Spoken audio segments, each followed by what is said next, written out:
Les amis, certainement, si quelqu'un dit qu'il n'a pas vu cette image, cette vidéo, parce que ça fait le tour des réseaux sociaux depuis quelques jours, si quelqu'un dit qu'il n'a pas vu ça, c'est que la personne n'avait pas peut-être seulement la connexion.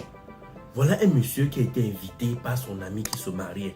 Il arrive au mariage de son ami, il tombe et meurt. La vidéo a fait le tour des réseaux sociaux, tout le monde était inquiet. D'autres ont parlé de la crise cardiaque, que nous pouvons être vivants comme ça, on se balade, pourtant nous sommes malades. D'autres ont parlé des sectes. Moi-même, l'affaire là, depuis que j'ai vu ça, j'ai seulement dit, hey, c'est quoi ça? Un mariage, au lieu que les gens soient en joie, quelqu'un vient mourir devant les gens, comment? Alors, je ne sais pas si vous êtes tombé sur la vidéo du jeune Congolais qui est décédé à Dallas, aux USA. C'est une vidéo qui choque et ce décès prouve une fois de plus que vous n'êtes pas obligé d'honorer toutes les invitations. Sincèrement, c'est pas parce que vous êtes invité à un mariage, peu importe l'événement, que forcément vous êtes obligé de partir. Il faut savoir qu'il y a des invitations qui peuvent vous rendre heureux, comme ça peut vous rendre malade au point de vous coûter la vie. Surtout lorsque vous avez des problèmes de santé et que ce jour-là, vous ne vous sentez pas en forme pour sortir, pardon, ne sortez pas. Parce que la musique forte qu'on joue dans les événements, l'effet de foule, même le repas que vous pouvez manger dans une fête peut vous causer du tort. En ce qui concerne ce mariage-là, le jeune homme a fait une crise cardiaque et ça a quand même pris 2 à 3 minutes avant que les personnes autour de lui viennent à son secours. Ici, vous voyez, il avance avec l'écharpe. Cette écharpe, on a comme l'impression que c'est soit une forme d'incantation ou un affront vis-à-vis de son chef. Vis-à-vis de son chef hiérarchique, je ne sais pas dans quelle secte où ils sont, mais cela a plutôt l'air. Et que cette écharpe, elle n'est pas une écharpe comme toute autre. Parce qu'avec cette écharpe, il est en train de vouloir lui passer ça autour du cou. Mais aussitôt, il y a un blocage. Regardez. Il est en train de vouloir, vous voyez, là je mets pause. Il veut lui passer, mais il a comme un blocage. Il y a comme s'il y avait voilà, une opposition. Comme s'il y avait une force qui s'opposait. Et là, qu'est-ce qu'il fait? Il retourne ou aller recommencer. Regardez. Je suis tombé sur 2 vidéos donc, qui expliquent ce qui s'est passé ou bien ce qui se passait ce jour-là. Je vous invite à comprendre, à regarder. Comprenez bien ce qui s'est passé ce jour-là, les gars. Je vous prends à la fin pour vous donner, pour coller mon commentaire. Écoutez attentivement. Ok. Déjà, il y a 4 personnes. C'est-à-dire 2 habillés en blanc, 2 autres encore en blanc. Comment vous pouvez faire entrer une personne comme ça avec des bougies ou je ne sais quoi dans la salle comme ça? Autre chose, la personne au milieu, à côté il y a des gens, c'est comme si c'était un secte. Regardez déjà l'ambiance et la lumière qui se trouve dans une salle de fête. Ça, ce n'est pas une lumière qui se trouve dans une salle de fête. Ce n'est pas une lumière qui se trouve dans une salle de mariage. Ça m'a tiqué. Regardez le monsieur qui est à côté. La même personne que je vois à sa gauche et à sa droite, c'est la même personne qui était debout. Quand la personne est tombée, la personne l'a regardé sans même bouger d'un pas. Donc, il s'avère que les messieurs soient des membres de la même fratrie. Donc, le monsieur qui se mariait, celui qui était debout, celui sur qui on voulait mettre l'écharpe en question là, c'était le chef de la fratrie du Mukwaye, du Famla, ou bien comme vous voulez appeler. Donc, le monsieur qui était supposé porter l'écharpe sur le cou du monsieur là, était celui qui était supposé grimper l'échelon ce soir-là pour faire partie de la haute place dans la fratrie. Et regardez, il y a combien de personnes. Comment vous pouvez présenter des gens comme ça, dans une salle de mariage? Il y a quelque chose qui sentait mauvais. En tout cas, faites attention dans les fêtes où on t'invite. Ils sont partis, ils ont accompli leur mission, ils savaient exactement ce qu'ils faisaient. Donc le soir là, il était question que bon, si tu veux, parce qu'au départ de la vidéo, le monsieur là, ils sont en train de danser ensemble et tout. Mais on lui a dit, soit tu restes où tu es, soit si tu réussis, comme tu penses que tu as déjà atteint le niveau qu'il faut là, si tu réussis à passer l'écharpe, si tu réussis à mettre l'écharpe au cou du chef, ça veut dire que tu peux être le bras droit du chef. Il est d'abord venu danser à côté du chef, comme ça là, ils étaient en train de danser là ensemble et tout. Comme si c'était une blague. Hey, sauf qu'après le moment de mettre l'écharpe, vous voyez, il approchait. Avec l'écharpe, il essaye de mettre, il n'arrive pas, il fait un peu comme s'il est en train de jouer. Nous aussi, les naïfs, on est derrière. Les piches, on rit, on filme, les piches, on danse, on filme, on rit. Hey. Pourtant, quelque chose était en train de se passer là-bas à l'heure là, jusqu'à qui était dans le courant. Le DJ aussi, je pourrais le traiter de complice parce que le DJ est un peu suspect. Voilà. Ils vont allumer la lumière, qu'est-ce qui va se passer? Le monsieur que vous voyez venir, c'est le monsieur qui était debout à un moment. Regarde, il est en train de faire ses prières, ses incantations. C'est la même personne. Quand le monsieur est arrivé devant lui avec cette écharpe-là, qu'est-ce qui va se passer? 9 secondes après, la personne va décéder, tomber comme une mouche et mourir. Là, ça fait très mal au cœur. Et là, vous allez voir, vous dites peut-être que voilà, la personne est en train de faire des cérémonies ou présenter des vêtements. Non, la personne est en train de faire des incantations. Il est en train de faire des prières. Donc, en gros, le monsieur, il n'a pas pu grimper cet échelon-là parce que c'était soit ça, parce qu'une fois que tu as accepté, c'est soit ça, soit RUC. Et comme il n'a donc pas réussi à traverser, à grimper l'échelon, qu'est-ce qu'il faut faire? Ciao, arrivederci, au revoir. Je ne sais pas si c'était son jour, le jour où, parce que aujourd'hui avec les gens qui sont dans les sciences occultes, ils savent exactement, on te prévient que tu vas mourir tel jour, tu vas mourir sur scène, tu vas mourir comme ça, tu vas mourir par-ci, tu vas mourir comme ça. J'en connais beaucoup. Oui, regarde, il tombe comme une mouche. Et vous allez voir la réaction. La dame en rouge ne va même pas bouger d'un pas. La personne qui est à côté, en blanc, le DJ, regarde. Normalement, moi, en tant que maître de cérémonie, dans de telles circonstances, je vais faire appel directement. Allez, le DJ, le maître de cérémonie regarde sans réaction. Et la personne qui vient, je ne sais pas d'où, si c'est des toilettes ou où, je ne sais pas. La personne vient le regarder, ils vont enlever les chaussures. Mais ma question est la suivante. La personne qui était devant, le monsieur qui était debout, qu'est-ce qu'il a fait? Le monsieur qui était debout, parce que sous l'autre angle, vous allez voir que la personne est venue devant, montrer l'écharpe devant une personne qui était debout. Je ne sais pas si c'est son mentor ou son maître, je ne sais pas. Regardez, il y a des gens qui regardent à distance. Au lieu d'intervenir, ils vont se mettre à filmer.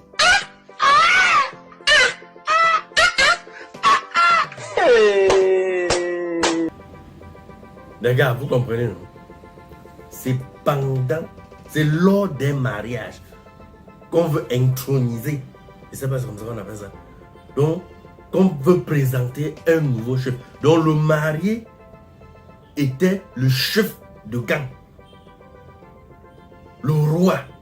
Dans leur fraternité ou fratrie, c'est quoi? Donc, celui qui venait avec l'écharpe, comme vous voyez en image, qui vient danser, c'est celui qui devait prendre le pouvoir, ou bien qui devait être le bras droit du roi. Sauf qu'il n'a pas pu. Et on a là, le gars est là, il vient se positionner devant les gens, on applaudit, on se dit que le mari est en train juste de faire le spectacle. Pourtant, le gars est en train de faire les incantations. Il y a un championnat qui se joue là devant les invités. Personne n'est au courant de rien. Et ce qui est sûr, même les DJ, même l'impresario, tout ce qui était là dans la salle, en fait, les organisateurs, ils étaient tous complices. Puisqu'ils tombent même devant l'impresario, le gars là, il regarde. Personne ne dit rien. Personne. Ah ça, le diable est rusé. Je vous respecte. Remuer l'écharpe ici, vous voyez souvent quand vous vous retrouvez par exemple pour vous la donner un coup de poing à ces appareils où on mesure le poing, où vous frappez parfois dessus. Qu'est-ce que vous faites? Vous partez puiser la force. Ou quand vous avez envie de faire quelque chose, qu'est-ce que vous faites? Vous prenez l'élan. Cet élan, c'est pour avoir davantage de force pour pouvoir faire ce que vous avez envie de faire. Et c'est justement ce que je pense qu'il est en train de faire ici. Parce que là, il est en train de remuer l'écharpe. En train de remuer l'écharpe pour revenir à nouveau. Et cette position de cet homme, il est toujours debout en pleine salle.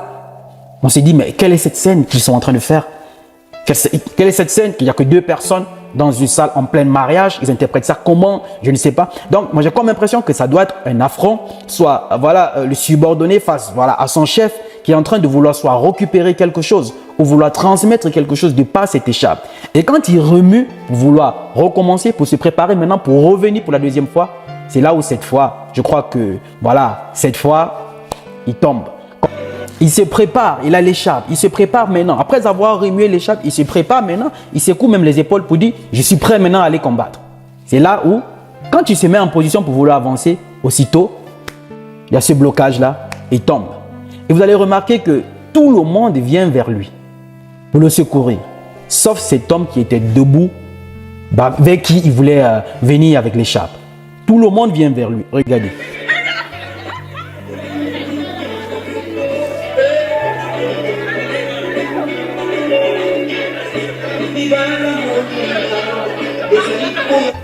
Et regardez bien, le regard du premier monsieur qui est arrivé. Le monsieur qui arrive, il le touche, il le regarde, celui qui est debout en veste. Le monsieur en question n'est pas là. Vous voyez, on enlève les chaussures, ça ce sont les invités. Mais le monsieur en question qui était debout un seul instant n'est pas allé vers lui. Ce qui veut dire qu'il sait ce qui s'est passé. Il sait, du moins, il sait ce qui s'est passé. Il sait ce qui s'est passé. Alors, j'ai 3 leçons de vie à partager avec vous derrière cette vidéo. La première leçon de vie que je vais partager avec vous, sachez choisir vos amis. Qui sont vos amis? Quelles sont les personnes qui vous entourent? On se retrouve souvent dans ce genre de choses de façon inconsciente, involontairement, à cause de la compagnie qu'on a. N'oublions pas qu'il y a des personnes aux esprits faibles qui sont facilement influençables, qui facilement font confiance et qui finissent par se retrouver dans ce genre de choses. Pourquoi? Parce qu'elles ont été entraînées par des personnes qui nous entourent, ce qu'on appelle des amis. Qui sont tes amis? Qu'est-ce que vous vous dites? Qu'est-ce que vous faites au quotidien? Est-ce que ce que vous faites a un apport positif dans ta vie? Est-ce que ce que vous faites, d'après toi, se rapproche progressivement des objectifs que tu t'es fixés? Si la réponse est non, alors mets une croix sur toute cette catégorie de personnes, cousins, amis, frères et sœurs, collègues, qui ne t'apportent rien dans ton projet de réussite. À défaut de te faire évoluer, ils vont non seulement te faire régresser. Et si tu es quelqu'un de facilement influençable, tu risques de te retrouver dans ce genre de situation. Tu risques de se retrouver dans tous ces genres de choses que nous avons tout autour de nous. Et involontairement, on ne s'en rend pas compte, mais quand on ouvre les yeux, on est déjà à l'intérieur et il est généralement trop tard. Fais attention aux personnes qui t'entourent. 2. Arrête de comparer ta vie à celle des autres. Tu n'as rien à prouver à personne. Tu n'es en compétition avec personne. On entre généralement dans ce genre de choses. Pourquoi? Parce qu'on a toujours tendance à vouloir prouver quelque chose à X ou à Y.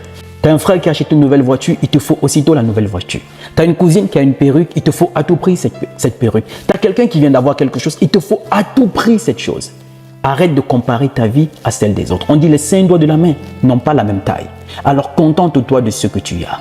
Arrête de comparer ta vie à celle des autres. Parce que c'est de là que naît souvent le manque de confiance en nous. Qui nous pousse à entrer dans ce qu'il ne faut pas. Parce qu'on veut à tout prix obtenir un certain nombre de choses. Vous venez prouver aux autres que nous aussi, on est capable. Nous aussi, on peut y avoir ça. Moi aussi, je peux voyager. Moi aussi, je peux avoir une voiture. Tu n'es en compétition avec personne. Et la 3e leçon de vie que je vais partager avec toi. Fais de ta vie un mystère. Fais de ta vie un mystère. On ne peut pas détruire ce qu'on ne connaît pas. Le plus souvent, sans le savoir, c'est nous qui informons nos ennemis. Tu as commencé un projet. Ça n'a même pas encore vu le jour. Tu commences déjà à diffuser sur les réseaux sociaux. À narguer toutes les personnes qui sont autour de toi. Bientôt directeur général. Tu as une demande en mariage. Ça n'a même pas encore eu lieu. Tu poses déjà l'alliance. Tu poses déjà bientôt madame telle. Bientôt monsieur ceci, bientôt. Tu viens d'obtenir un visa pour un voyage. Tu n'as même pas encore voyagé. Tu poses déjà dans l'avion. Fais de ta vie un mystère. Tu n'as rien à prouver à personne. Tu n'es en compétition avec personne. On ne peut pas détruire ce qu'on ne connaît pas. Sans le savoir, c'est nous qui informons nos ennemis. Voilà les 3 leçons de vie que je voulais partager avec toi. Derrière cette scène surréaliste, incroyable, de ce jeune frère qui est mort dans cette cérémonie. Je crois qu'avec les décryptages, vous avez compris que c'est tout, sauf une mort simple. Fais de ta vie un mystère. Qui sont tes amis? Je te prie qu'en 2024, tu puisses enraciner ces 3 leçons de vie en toi. Non seulement afin de renforcer ta vigilance, mais surtout d'éviter de te retrouver dans ce genre de situation. Je pourrais partager même une 4e leçon de vie, surtout pour nos parents, frères et sœurs qui sont restés au bled. Arrêtez de comparer votre frère, votre fils qui est en Occident avec les enfants des autres qui sont ici. Parce qu'on voit souvent des parents qui ont des enfants en Occident. À chaque fois, vous leur mettez la pression. Tu ne m'as pas encore envoyé la voiture, tu ne m'as pas encore acheté une maison. Pourtant, l'enfant de X ou Y a déjà construit une maison ou envoyé l'argent à son père. Est-ce que tu sais ce que cette personne fait ici? Il se peut qu'elles sont dans des choses comme ça, pour avoir facilement de l'argent. S'il vous plaît, sans le savoir, avec cette grosse pression que vous mettez à vos proches, vous les poussez aussi à entrer dans ce qu'il ne faut pas. Alors, ce sont les leçons de vie que je voulais partager avec toi, que j'en tire de cette scène surréaliste du décès de ce jeune frère depuis les États-Unis. Je prie Dieu que son âme repose en paix, mais surtout, une pensée pour toute sa famille. Il n'est jamais trop tard pour rectifier le tir. Il n'est jamais trop tard pour redonner une nouvelle orientation à sa vie. Parce que le rêve n'a pas de date d'expiration. Je suis Roland Campbell, ton frère. Dites-moi en commentaire ce que vous en pensez, la famille. Et je vous prie surtout de partager cette vidéo maximum autour de vous, afin de sensibiliser. Afin que chacun aborde 2024 avec ces 3 leçons de vie. Salut!